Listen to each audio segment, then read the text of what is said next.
Assalamualaikum warahmatullahi wabarakatuh. Alhamdulillah bini'matillah. Alhamdulillah bini'matil Islam. Alhamdulillah bini'matil iman. Alhamdulillahilladzi arsala rasulahu bil huda wa dinil haqq liyuzhirahu 'alad dini kullih walau karihal musyrikun. Asyhadu an la ilaha illallah wahdahu la syarikalah wa asyhadu anna Muhammadan abduhu wa rasuluh la nabiyya ba'da. Para pendengar yang dirahmati oleh Allah Subhanahu wa taala, pertama sekali dan yang paling utama, marilah kita mengucapkan puji dan syukur kehadirat Allah Subhanahu wa taala yang telah memberikan nikmat yang luar biasa kepada kita, termasuk nikmat kesehatan, sehingga kita bisa menikmati hidup dan kehidupan ini, melaksanakan aktivitas kita sehari-hari dengan bahagia. Salawat dan salam kepada junjungan kita Nabi besar Muhammad sallallahu alaihi wasallam. Allahumma salli ala sayyidina Muhammad wa ala ali sayyidina Muhammad, yang syafaatnya senantiasa kita harapkan.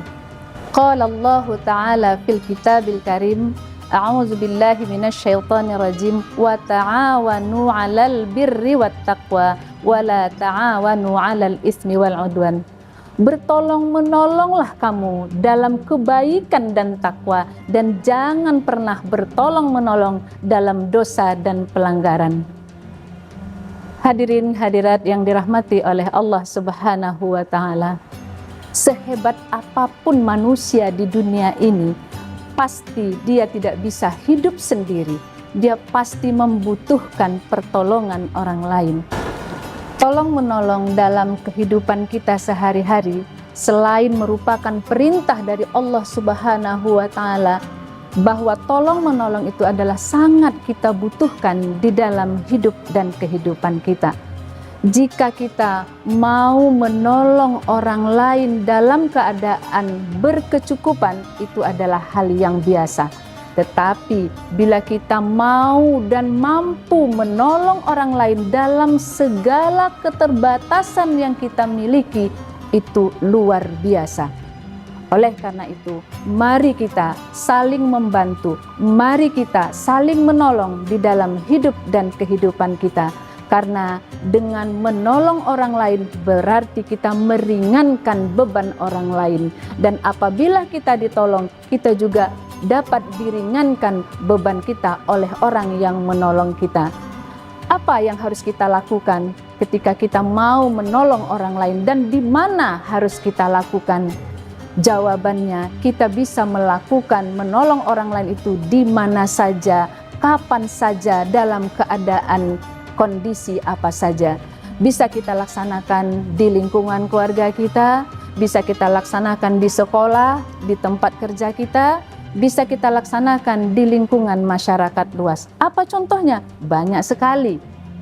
Contoh, kita bisa menolong di lingkungan keluarga kita dengan membantu orang tua kita memasak di dapur, membersihkan halaman sehingga halaman kita menjadi bersih, membantu ayah untuk mencuci mobil, membantu adik untuk merapikan mainannya, membantu nenek kita untuk mengambil segala sesuatu yang sulit untuk dia jangkau. Nah, kalau di lingkungan sekolah misalnya, kita bisa menolong teman kita untuk membersihkan kelas sehingga kelas kita menjadi bersih. Kita bisa membantu guru kita untuk membawa buku tugas-tugas dari kelas ke kantor, ke ruangan guru. Kita juga bisa membuang sampah pada tempatnya untuk membantu petugas kebersihan. Kita bisa meminjamkan alat tulis kepada teman kita yang membutuhkan. Kita juga bisa membantu teman kita andaikan ada yang terjatuh ketika kita bermain bersama. Ini yang bisa kita lakukan ketika kita berada di sekolah atau ketika kita berada di tempat kerja, membantu sahabat kita, saudara kita yang membutuhkan bantuan kita. Apakah dalam bentuk dana, tenaga, pikiran, dan sebagainya. Nah, ketika kita berada di lingkungan masyarakat, apa yang harus kita lakukan? Banyak hal yang bisa kita lakukan untuk menolong saudara kita. Apa contohnya? Contohnya, kita bisa membantu saudara-saudara kita yang membutuhkan bantuan. Hadirlah kita di saat saudara kita membutuhkan bantuan tersebut. Sekecil apapun bantuan yang kita berikan, di saat mereka membutuhkan itu jauh lebih bermakna, jauh lebih terasa dibanding ketika kita memberikan bantuan pada saat yang tidak dibutuhkan. Contohnya, ketika ada sahabat kita, saudara kita sedang makan, tercekik, dia membutuhkan segelas air, maka kita bantu dengan memberi segelas air. Maka air yang segelas itu jauh lebih bermakna ketika kita berikan pada saat yang tepat daripada kita memberikan segalon air tapi tidak pada saat yang dibutuhkan. Kemudian apalagi yang bisa kita lakukan ketika kita berada di tengah-tengah masyarakat? Kita bisa meringankan beban saudara kita. Apalagi yang harus kita lakukan? Kita bisa menutup aib saudara kita. Kalau kita menutup aib saudara kita, Allah akan tutup aib kita. Karena aib kita ini sungguh banyak dalam hidup dan kehidupan ini. Apalagi yang harus kita lakukan ketika kita berada di tengah-tengah masyarakat? Kita bisa membantu nenek-nenek yang sedang menyeberang jalan. Kita bisa membantu menyingkirkan duri di jalan. Ketika kita berada di jalan raya, kita bisa membantu saudara kita yang sedang kecelakaan, atau kita mendahulukan ambulan ketika berada di jalan tersebut karena di dalam ambulan membawa orang sakit yang membutuhkan pertolongan. Kemudian jangan membuang sampah sembarangan, apalagi membuang sampah di sungai. Kemudian apalagi yang bisa kita lakukan? Kita bisa memberikan tempat duduk kepada ibu hamil dan orang tua ketika kita berada di bus umum. Kita bisa mengunjungi saudara kita yang sakit dengan mengunjungi saudara kita, sahabat kita, teman kita, kawan satu profesi kita dalam kondisi sakit. Ini dapat meringankan beban saudara kita tersebut. Kita bisa melakukan donor darah, dan darah yang kita donorkan itu akan disumbangkan kepada masyarakat yang membutuhkannya. Inilah yang bisa kita lakukan ketika kita berada di lingkungan masyarakat luas. Kita juga bisa menghibur saudara kita ketika mereka ditimpa musibah, apakah karena kehilangan harta atau kehilangan anggota keluarga. Hadirlah kita bersama mereka untuk menenangkan hati mereka dan meringankan beban mereka. Orang yang suka memberikan pertolongan kepada orang lain menunjukkan bahwa dia peduli dengan saudara-saudaranya, dia peduli dengan lingkungannya. Yang harus kita pahami adalah ketika kita menolong seseorang itu tidak memandang apa sukunya, apa rasnya, bahkan tidak memandang agamanya.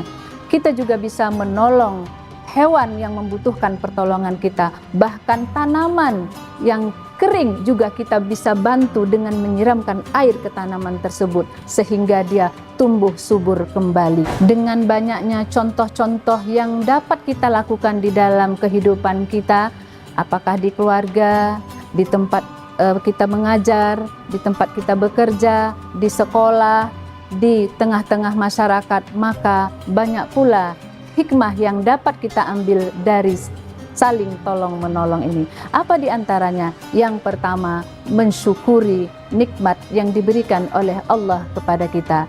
Dengan berbagi menunjukkan bahwa kita mensyukuri nikmat yang telah diberikan oleh Allah kepada kita.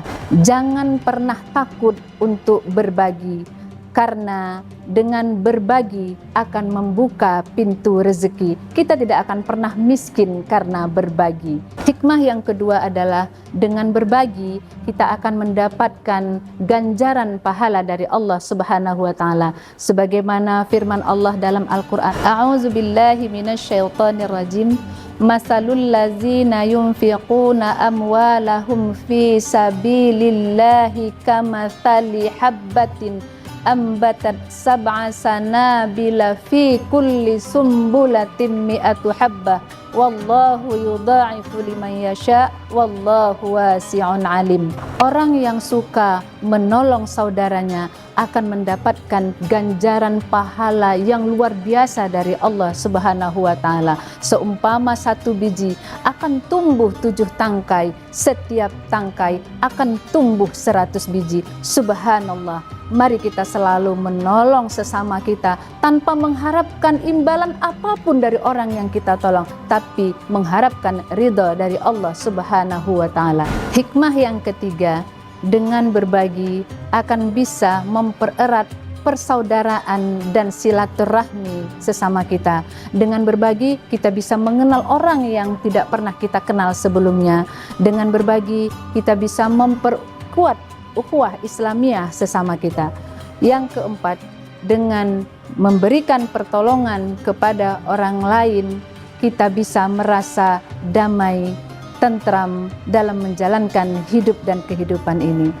Kalau kita bandingkan, mana lebih bahagia orang yang memberi daripada orang yang menerima?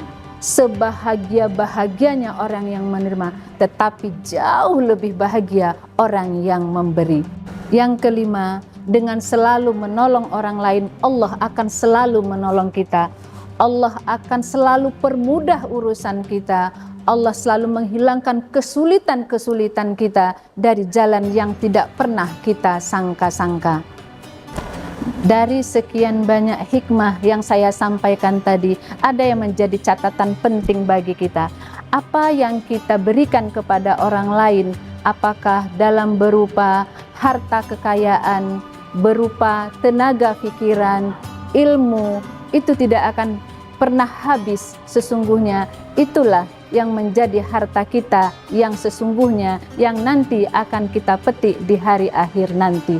Marilah kita saling berbagi, saling memberi kepada saudara-saudara yang ada di sekitar kita. Ketika kita mampu untuk berbagi, jangan pernah mengingat apa yang kita berikan, tetapi ketika kita yang dibagi, jangan pernah melupakan orang yang memberikannya. Jangan menunggu kaya baru berbagi, tetapi berbagilah kita akan menjadi kaya. Karena dengan berbagi akan membuka pintu-pintu rezeki kepada kita. Mari kita titipkan harta yang kita miliki kepada anak yatim, kepada orang miskin, kepada pembangunan masjid. Karena pakaian terakhir kita, kain kafan, tidak memiliki kantong untuk membawa harta-harta yang kita miliki. Dengan berbagi berarti kita telah mentransfer harta yang kita miliki, ilmu yang kita miliki, yang nanti akan kita ambil kembali di hari akhirat nanti. Demikianlah yang dapat saya sampaikan. Mudah-mudahan ada manfaatnya, khususnya bagi diri saya sendiri dan bagi kita semua. Terima kasih atas segala perhatian. Mohon maaf atas segala kekurangan. Hadanallahu wa iyyakum ila siratal mustaqim. Wassalamualaikum warahmatullahi wabarakatuh.